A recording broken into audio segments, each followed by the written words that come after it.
Welcome to this tutorial on the z-test for a population mean.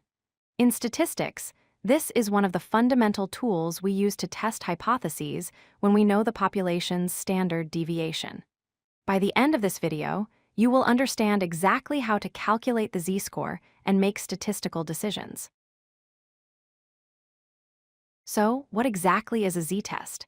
It is a statistical method used to determine if there is a significant difference between a sample mean and a known population mean. Think of it as a way to check if a specific sample represents the larger population accurately or if it is an outlier. It is most commonly used when we have a sample size larger than 30. Before we jump into calculations, we must ensure three conditions are met. First, the population standard deviation, represented by sigma, must be known. Second, the data should ideally be normally distributed. Third, if the population isn't normal, our sample size n must be at least 30 to satisfy the central limit theorem. Every statistical test starts with two hypotheses. The null hypothesis, H0, states that there is no difference, meaning the population mean equals a specific value. The alternative hypothesis, H1, claims there is a difference. This could be simply not equal to or specifically greater than or less than. Here is the formula we use. Z equals the sample mean, x bar, minus the hypothesized mean, mu naught, all divided by the standard error.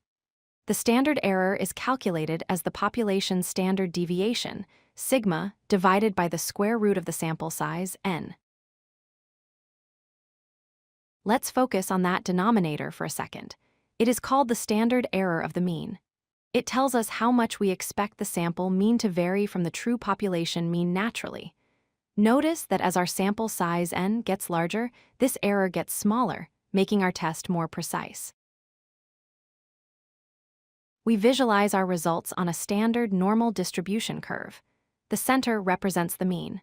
The shaded red areas in the tails are our rejection regions.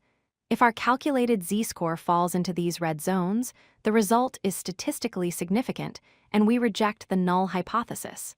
The green area is the acceptance region. Let's apply this. Imagine a factory claims their bulbs last 10,000 hours. We test 36 bulbs and get an average of 9,800 hours. We know the standard deviation is 500 hours. Is the factory's claim false? We will test this at a 5% significance level. Now, we plug the numbers into our formula. 9,800 minus 10,000 gives us negative 200 in the numerator. For the denominator, 500 divided by the square root of 36 is 83.33. Dividing these gives us a final z-score of negative 2.40.